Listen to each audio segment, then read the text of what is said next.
Hello, it's Amy Lane once again. I'm trying to get used to shooting a video, well, every so often. I think it was going to be once a week, and now it might be once every 2 weeks because oddly enough, I have to write and I have deadlines. They're closing in on me. Anyway, today's installment is about the Bellamy. And the Bellamy is the guy you should have married, right? The Bellamy is the romantic foil who doesn't give you any problems. The Bellamy is the heroic foil to the romantic foil, both of which we've talked about before. Our Bellamy, and we'll go into why it's called a Bellamy later, but it's a great story. At least I thought so. I'm easily entertained.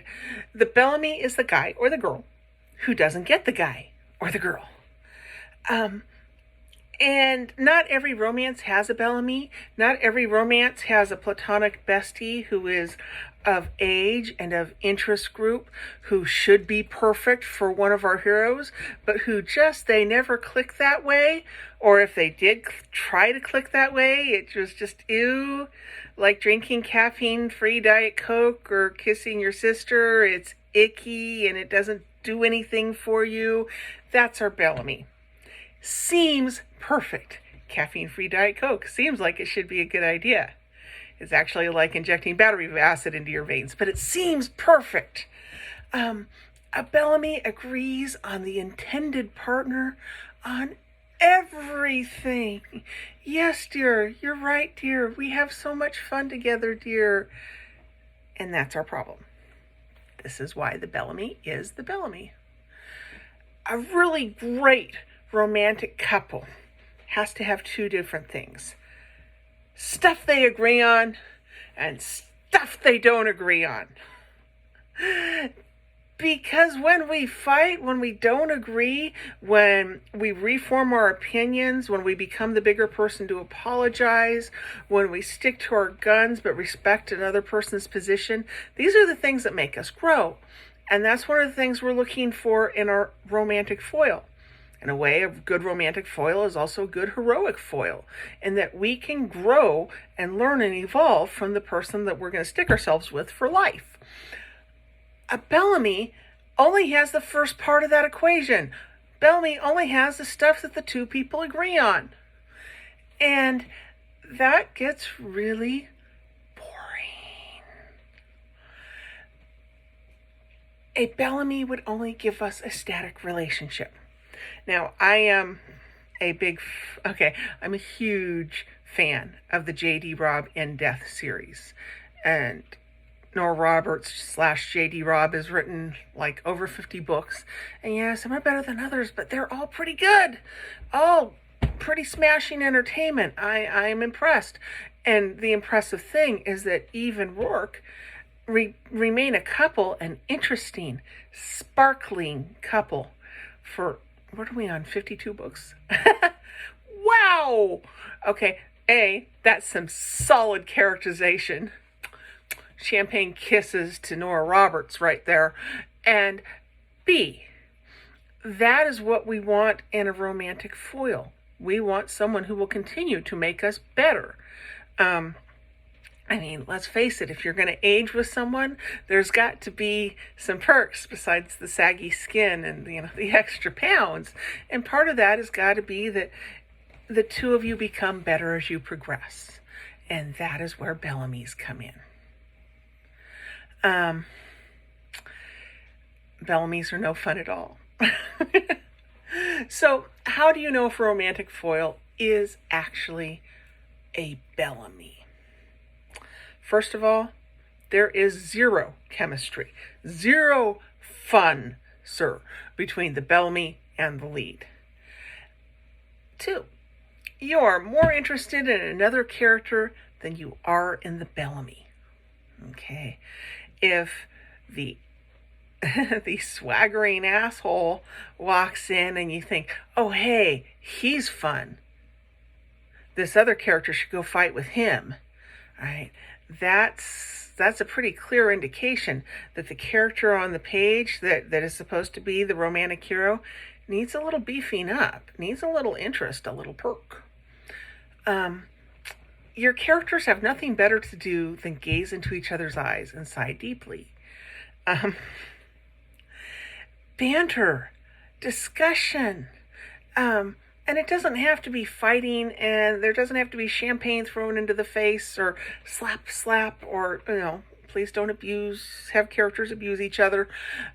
It just has to be interesting. That two characters who talk off of each other and come to different conclusions and disagree and then come together again and then disagree and come together again, this piques our interest. But if all they do is sigh into each other's eyes and go, you know what I like about you? I don't have to worry about saying the wrong thing. Yeah, not exciting. Not for a romance. You feel like your external conflict overshadows your internal or protagonist-based conflict. Now, I'm sure I will get to it if I keep doing these, but one of the things we have that makes romance is two plot arcs. There's romantic plot arc and the external plot arc. Now, for real romantic romance, the romantic plot arc, which is the internal conflicts within the characters and then between the characters, that has to be our primary focus. That's going to be 75% of the book. If suddenly getting a small business off the ground becomes 75% of the book, or 80 or 90% of the book, and what these two people have to say to each other is like 5 or 10% of the book, you may have a Bellamy on your hands. You may need to beef up some of the conflict between the two romantic leads, because starting a small business, while exciting, if you're being the ones trying to start the small business, the romance should be the big thing, right? So, check that balance. And if it's too tame, if your people are not sucking up enough of their page time, then we need a little more conflict. Okay, conflict is everything. We'll talk about conflict. Is your romantic foil too perfect? The too perfect guy, or sometimes the too perfect girl, but the too perfect guy doesn't give us the feeling of safety on page that perhaps he should, because sometimes you want your significant other, and they want us to know more than they do, and that means that one of you has to assert an opinion. And that's not saying, yes, dear. That's saying, no, let's do it this way. So if your Bellamy is too perfect, okay, that's kind of a danger signal. If the Bellamy is constantly overriding the heroic, the romantic foil's opinion, that is also another danger signal that there has to be balance. And another danger flare to the Bellamy is you cannot possibly imagine what they are going to have to talk about in a year. Okay? A good relationship, as evidenced by the J.D. Robb books, is there is enough conflict in there is enough difference in personality, there is enough difference in background, there is enough respect and growth on both sides that we know in a year these two people are going to continue to learn and grow. Okay? With the Bellamy, they're bored of each other before the end of the honeymoon. Also, and this is not literary at all, this is just instinctual, if you can't imagine these two people naked together, that's also a big clue. Okay. Now, famous Bellamys. And I said we were going to get to why they are called Bellamys. And I thought this was really fun. When I was writing the book, here's my little book plug, crafting category romance. When I was writing the book, I had turned the first draft into my friend, Damon. And I had called this character the Steve, and I called the character the Steve because it was gender neutral. My girl cat Steve would not be romantically coupled with any other cat on the planet, and there are female and male Bellamys. That no matter what pairing in your romance, there are people who are just platonic friends, and if we tried to make them more than that, the romance would not be fun at all. And Damon has been in script writing for many years, sent back, script writers have a term for this. And the term for this is the Bellamy, and it comes from Ralph Bellamy, who was a character actor in the 1930s. You see him in a lot of Cary Grant films. He is always the guy who loses the girl to Cary Grant.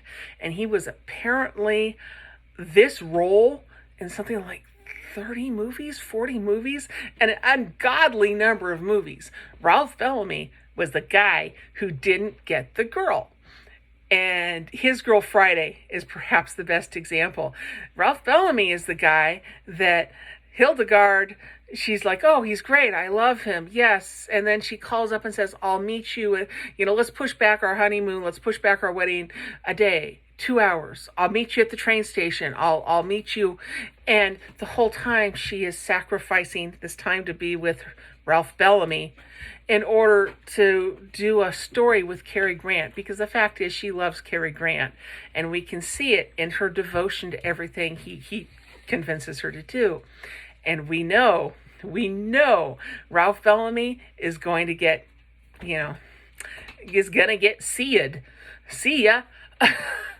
And that's why we call it the Bellamy, because he was so good at playing this character. And I guess leaving a mark in Hollywood, even if it's as the platonic bestie who should never have been the romantic possibility, hey, he left a mark, and it's an important one. And it's actually a Bellamy can be a fun tool in a romance. A Bellamy can make all sorts of great observations. A Bellamy can point to us why the real perfect romantic foil is the perfect romantic foil. Like I said, he's the heroic foil to the romantic foil. A Bellamy can show us where our romantic foils need to grow, because the Bellamy has his act together where our romantic person does not. So many possibilities for this character, so many functions. Romance is not one of them. Okay, so some interesting Bellamys in literature. Colonel Fitzwilliam in Pride and Prejudice. I remember being a kid and reading Pride and Prejudice and thinking, well, she gets along so well with this guy. Why won't they get married? And the thing is that Colonel Fitzwilliam already introduces himself as a guy who has to marry for money. And and that right there disqualifies him. He is not going to be Elizabeth's romantic foil. And in doing that, we get to see her talk to a man without passion, with perfect amiability, with kindness, and we get to see what happens when this guy doesn't push her buttons. And good things. We see all of the best of Elizabeth Bennet, but we don't see what happens when she really, really cares about something, because she and Fitzwilliam don't disagree on anything. Okay, so Colonel Fitzwilliam. Frank Churchill and Emma. Now we know Emma can be a little shallow and a little feckless, and so can Frank Churchill. He can be shallow and he can be feckless. And to have him as her romantic foil, these two people would be shallow and feckless together, and that wouldn't be awesome.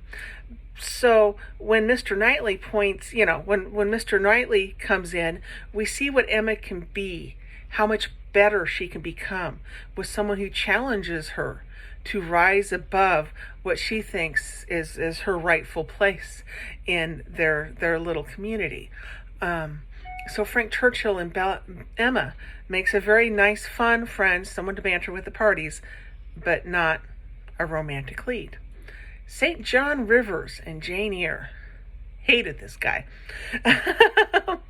The thing is that St. John Rivers thought that he would be the perfect romantic partner for her because they would both go be missionaries and dedicate their lives to spreading the good word among other, among tribes. I forget where he was going. He had a plan. And Emma said, or not Emma, Jane was essentially wanted some acknowledgement that she had other goals and other ambitions, and she had feelings. She didn't want to be a partner to go spread the good word. She wanted to be the object of someone's passion. And that's what made St. John Rivers a good Bellamy. This is movie land, forgive me. Greg Kinnear's character in You Got Email.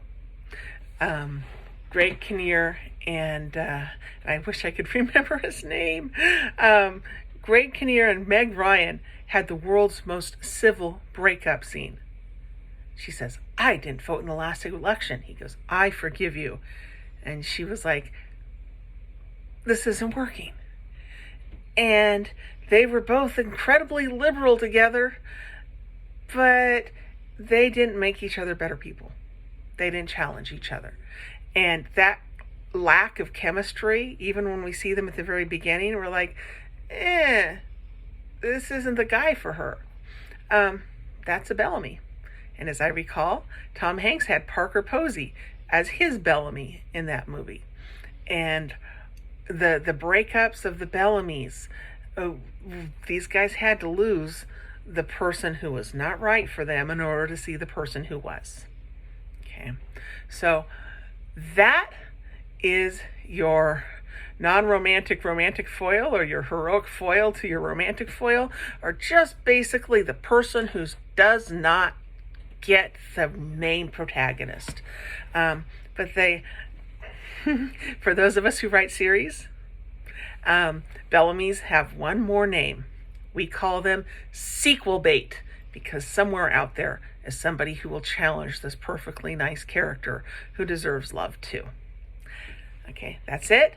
Don't forget, Crafting Category Romance.